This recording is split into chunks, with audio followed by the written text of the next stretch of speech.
Hello everyone, my name is Joshua, I work for Renuo and I have a lot of ideas and just not enough time, so I decided to use up your time to think about my idea I have, which is a chaotic proposal to reframe the whole typing discussion.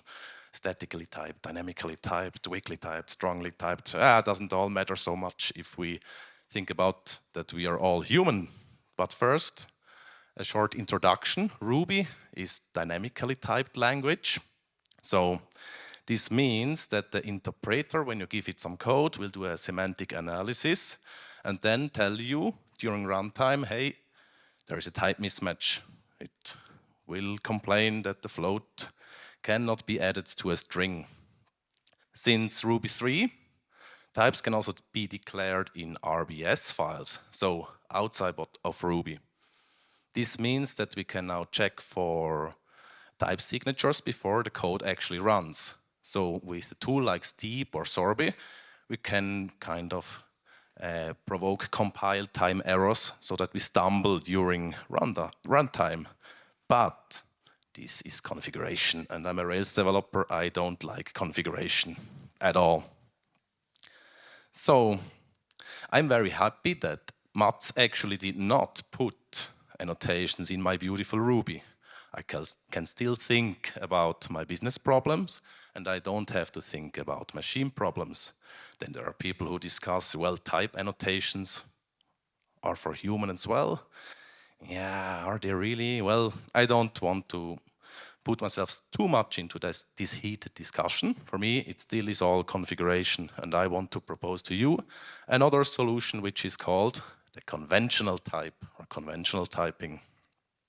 Because we will find out we are actually reading type annotations all the time if you read Ruby code. Let's make a guessing game. What types do you think these variables or method names actually are? We probably all agree there's a class called numeric. Well, this will be some time or date time. Include function which returns a boolean, which doesn't exist in Ruby still. And the current user is hopefully, I hope, a user class or something like that. And, well, you get it. What is unclear now is how we get from the left side to the right.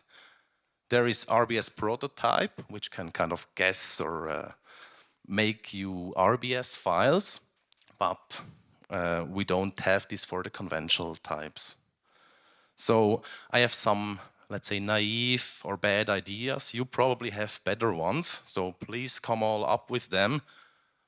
We could, for example, look at our variable names during runtime and just record what we see, what variable name does have which class type, and we record it, and so we will discover our conventions over our 100% covered test suite, for example. And then we will have built up our conventions for our project, or for all projects, I don't know. Or we could also build a dictionary with the parser gem, for example, or with Rubocop, maybe, I don't know. Or we do it with language models, like we just did ourselves with the example list. The language model was our brain. Well, you maybe have better ideas. Some questions which stay open with the conventional typing idea are, what about nullable types? Nil is not handled with just a variable name. Can we maybe extend Sorby or Steep to drop type annotations and look at the names of things? Naming is a hard problem and we solve it all the time. And questions came up like, what are even linters? Or what are even contracts? Yeah, maybe we can also put these things into the typing discussion. And that was my proposal. This originated from a blog article I wrote 4 years ago. You can read it if you want and comment it. Thank you very much.